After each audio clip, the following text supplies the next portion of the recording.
My name is Rachel Harris, and I'm turning 33. I live with my husband Adam, who is 3 years older than me, and our 7-year-old son, Peter. We're a family of 3. Today, I'm going to a friend's wedding with my husband. Even though I call them friends, they're more like Adam's friends, and I only recognize them by face. The wedding is at a fancy hotel, and I'm amazed by how luxurious it is. While Adam greeted people he knew, I stepped away to use the restroom. As I was walking back to the ceremony, I heard a rude voice say, "Oh, look at that defective person. Why are they even here?" I thought, what? Who are they talking about? It felt like the people nearby were saying mean things on purpose, loud enough for me to hear. It wasn't just gossip, it was clearly offensive. But no one spoke directly to me. I didn't want to deal with such rude behavior, so I walked away. Suddenly, I heard someone shout, "Hey, ugly, can't you hear me?" I ignored it and kept walking. My name isn't ugly, and I wasn't going to let them bother me. But then, I heard quick footsteps behind me. Before I knew it, someone grabbed my arm tightly and it hurt. "Wait a minute. I'm talking to you," a woman shouted. I looked at her and pulled my arm away. She stumbled backward, acting all dramatic. Another woman rushed over to help her, giving me a dirty look. "Lauren, are you okay? Why are you being so rough?" she asked, glaring at me. What's going on? Who are you?" I asked, confused. She snapped back. "Who am I? You really don't remember me, do you? How rude." When I asked that, she raised her eyebrows, surprised. "Huh? What are you talking about? Do you really think you have the right to act like this, with just a high school diploma? If you've forgotten, let me remind you I'm your sister, Lauren. Does that name ring a bell? And this is our mother. Can you honestly say you've forgotten your own mom?" I thought for a moment and nodded slightly. Maybe there was someone with that name in my past. But I didn't want to waste time talking seriously with them. My response only made them angrier. At that moment, 3 men hurried over. "What's going on? We could hear the shouting from over there. Lauren, aren't you ready yet? You're still in your regular clothes, you need to change for the wedding," one of them, who she called Dad, said. Lauren pointed at me and yelled, this suspicious person sneaked into our wedding. Get her out of here right now." The 3 men reacted very differently. The one she called Dad looked at me with wide eyes and then a clear look of displeasure. The other man, Noah, froze in shock, his face turning pale. "Why is Rachel here on such a happy day?" Noah asked, his voice unsteady. "She must have snuck in by mistake, it's unbearable. Someone call security." "Wait, watch what you're saying," Noah quickly added, his face still pale. "This person is—" While the man called Dad agreed with Lauren, Noah tried to intervene. I muttered under my breath, "You really know nothing," but no one heard me. Just then, Adam appeared. "Rachel, there you are. I've been looking for you." Everyone turned to him. I smiled slightly and said, "Sorry, I got caught up with some strange people on my way back." I moved closer to Adam. He quickly assessed the situation, understanding it right away. Lauren's face changed when she saw me standing next to Adam, glaring at me with anger. Her parents still looked confused, not fully understanding what was happening. Noah was flustered and was the first to speak. "Mr. Harris, I apologize. My wife said something inappropriate. I'm really sorry to your wife too." "Come on, Lauren, you should apologize as well," Noah said. "Why should I apologize?" Lauren shot back, pointing at me again. "She's the one who should be sorry. This disrespectful person barged into our special day. I don't know how she got here, but she's a disgrace to our family. We should have cut ties with her a long time ago and never seen her again." "Wait, family?" Noah looked shocked, glancing between me and Lauren. Just then, the 3 people called Dad and Mom stepped in. "Oh, Noah, we're so sorry. We have a difficult eldest daughter. It's embarrassing to even talk about her. We've managed to keep it a secret all this time. We kicked her out of the house 10 years ago. How did she even find out about Lauren's wedding? What does she want by coming here uninvited? She's not trying to ruin the wedding, is she?" Mom continued, "Actually, Noah, she's not very bright. She only finished high school and couldn't get into college. After that, She just wasted time doing part-time jobs, staying at home, and being a burden. She was like a parasite. She should be thankful we supported her through high school. So, why did she sneak into the weddings? Even though they treated me badly, I had cut ties with them a long time ago and didn't care about their insults. These people were, technically, my family, at least on paper. But my parents had always favored my younger sister, who was 7 years younger than me, and had ignored me for as long as I could remember. My father's family had been doctors for generations, and our home was also a clinic. My mother worked there as a nurse. To outsiders, our family probably looked like we had everything we needed. But in reality, it was a toxic home. I remember trying hard to win my parents' love when I was young, but I eventually gave up because their favoritism towards my sister made no sense to me. She was seen as attractive and I was not. Luckily, though it might sound strange, I was smart and did well in school. So I focused on my studies, aiming to leave home as soon as I could. Back then, I felt like I was just playing the part of the defective older sister in the family. I won't allow you to go to university. You're a defect by nature, and there's no way you could get in. Start working right after high school, become independent, and contribute financially to the house. You should be grateful we even raised someone as unattractive as you. You owe us for that. As for college expenses, we'll consider it for Lauren, but there's not a single cent for you. You'll spend your life serving us. Even if you get a job, it won't be anything important. This is what my parents told me during my senior year of high school. I actually recorded that conversation, along with many other times they verbally abused me or acted irrationally, and I still have those recordings today. My sister, Lauren, also treated me poorly, following our parents' example. She would often mock me, trying to prove she was better. I'm going to become a doctor and take over Dad's job in the future. I'll work hard enough for both of us, since my big sister can't. Oh, that's wonderful. Yes, learn from her mistakes, and dear best, Lauren. Don't worry, we'll support you fully, unlike your sister. You're truly our pride. They would have conversations like this right in front of me, as if I wasn't there. It felt like watching a bad play. After high school, I worked different part-time jobs for about 4 years. I still lived at home, even though they called me a burden. They wouldn't let me leave because they wanted to use me when it suited them. But secretly, I rented an apartment. Even though my family kept saying, "We won't forgive you if you do this," or "We won't allow that," I realized after turning 16 that I didn't need their permission anymore. Of course, there were challenges like needing a guarantor for some things, but I made it work. I also intentionally reported less income from my part-time jobs so they couldn't demand much money from me. I started investing, slowly building up my savings. When Lauren was preparing for her high school entrance exams, she claimed she couldn't concentrate with me around, and I was kicked out of the house. My parents probably thought I'd come crawling back, but for me, it was the perfect chance to finally be independent. They must have been surprised that I, the daughter they thought was incapable, never returned. But soon, it didn't matter to them. For my parents, having Lauren was enough. Now, 10 years have passed since then. I overheard a heated argument between Lauren and a man named Noah. Today was their wedding day, so now they're married. Although my sister's name was on the invitation, I didn't think much of it at the time because I had already lost interest in this family. Why are you taking her side? I've been saying she's suspicious. Just her being here ruins the mood. Kick her out, Lauren demanded. Noah replied, I've told you several times. I invited these people. You even checked the invitations with me, remember? They're official guests, so you should apologize for what you said earlier. Hearing this argument so close to their wedding was unsettling.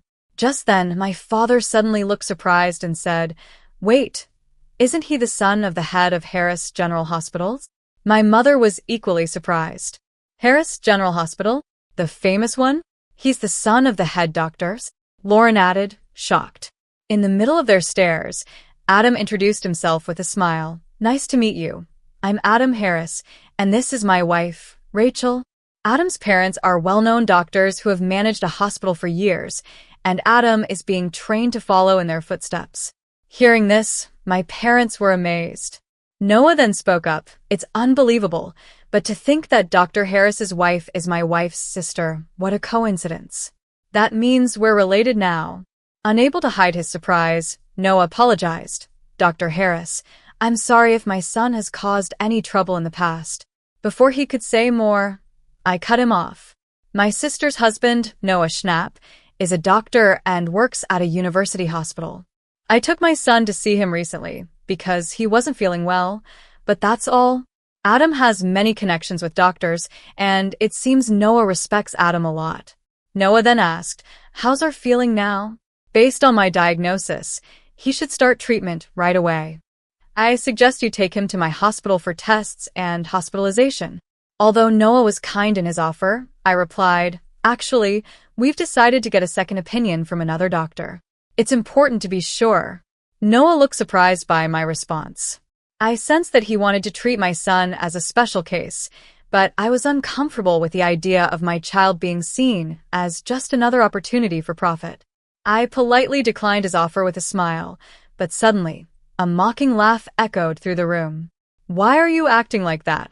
Are you trying to make up for being a high school graduate by marrying a doctor? You think marrying the heir of a big hospital makes you better?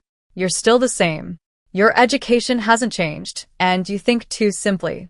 You actually have a child? Poor kid, with you as his mother, Lauren sneered. Hey, Lauren, please stop. We're family. Why do you keep saying such things? Noah tried to calm her down, but Lauren glared at him, standing firm in her opinion. Then Adam spoke. Rachel, are these people really your family? He asked with doubt. No, I replied. They can't be called family anymore. A real family wouldn't suddenly scold you for no reason, or refuse to feed you just because you spilled a little food.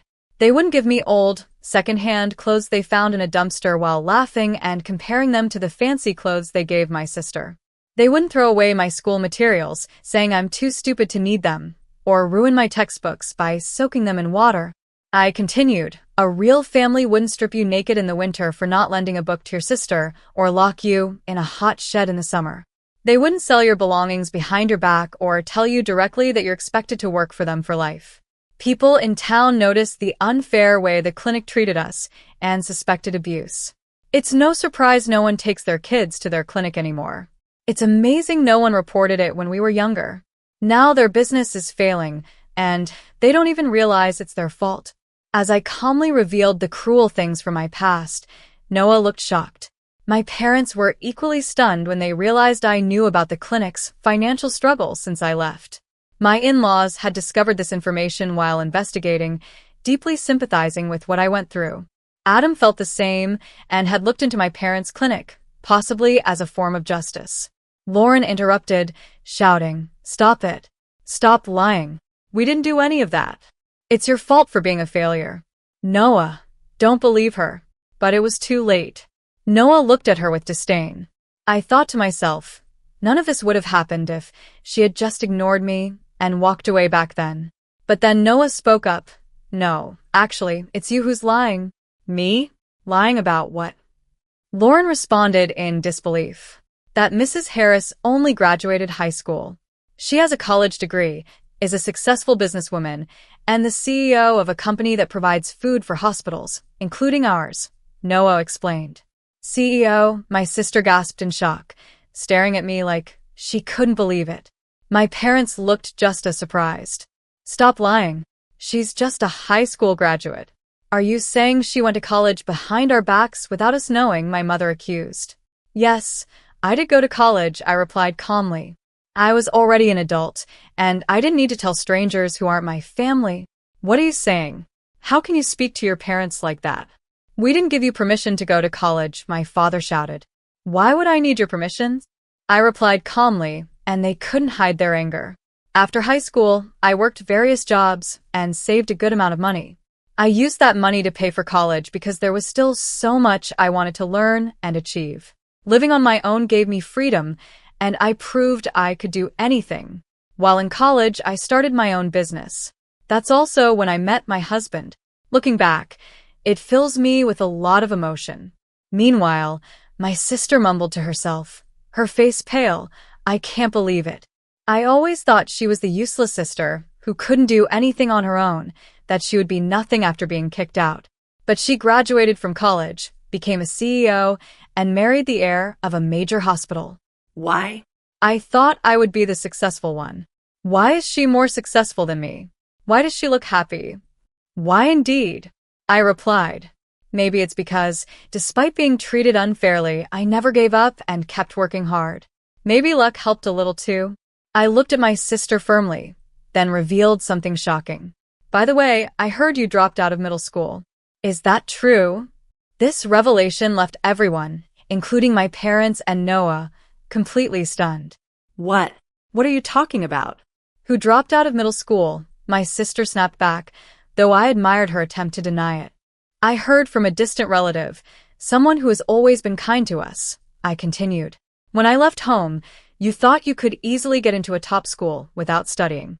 You went into the exam unprepared and ended up writing almost nothing, which led to you failing as expected. After that, you started acting out at home and shut yourself away for a long time. You only came back into society when our parents introduced Noah as a suitable husband for you, I explained. As I spoke, Noah's face grew more serious, while my parents and sister turned pale. The information came from a distant cousin on my father's side, who is known for being good at gathering details. Though we only met a few times when I was a child, he looked after me and even acted as my guarantor. You're lying. What are you talking about? My sister protested, trembling. But I continued.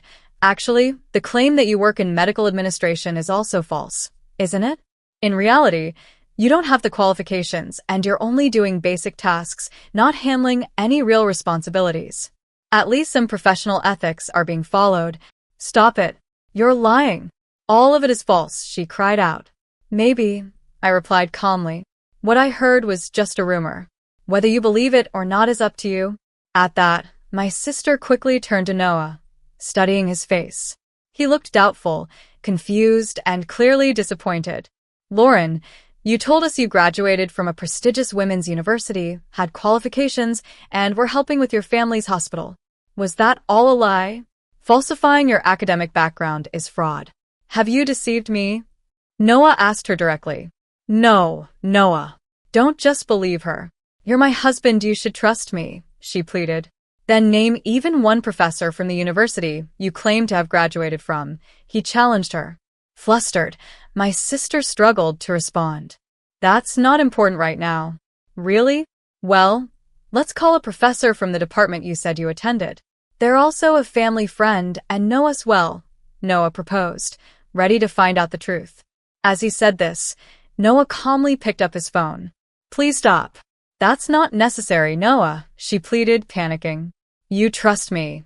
That's enough. Lauren suddenly snatched Noah's phone from his hand and slammed it onto the floor. There's no need to check, just believe me, she shouted. Fueled by anger, she stomped on the phone with her high heels over and over, completely destroying it. Her face twisted in rage, almost like a monster, shocking Noah and everyone around. My parents tried to calm her down, but her anger wouldn't subside.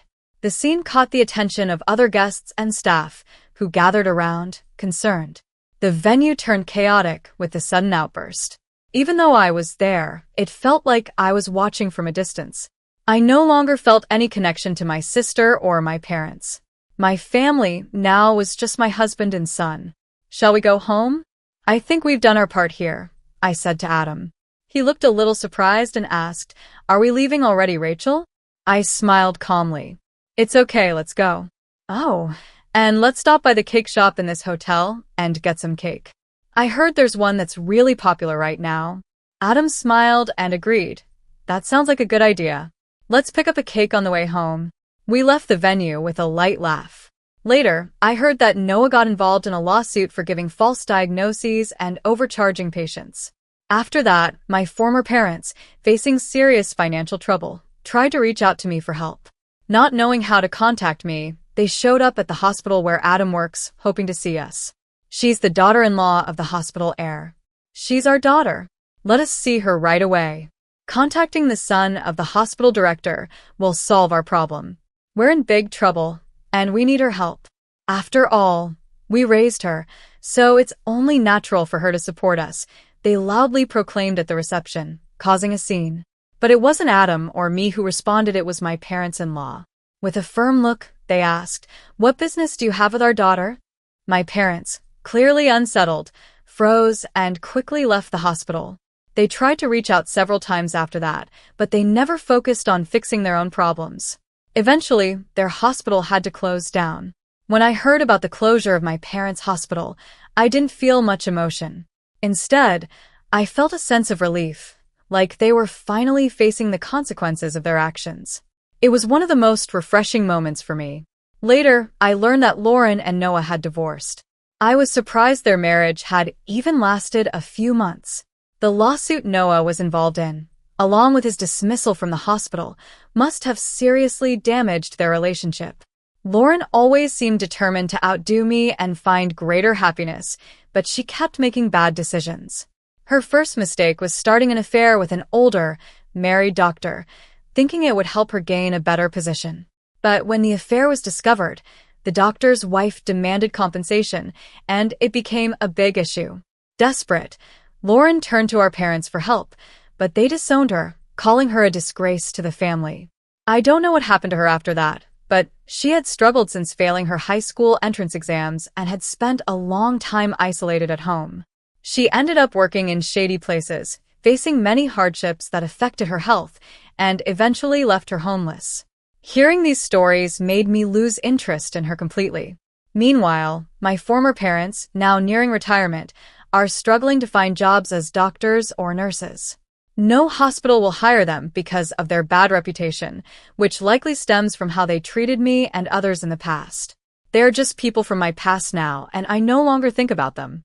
As for my son, I'm happy to say that after being checked at another medical facility, he no longer needs to be hospitalized, and his condition has improved greatly with the right medication. I'll continue to do everything I can to protect my family,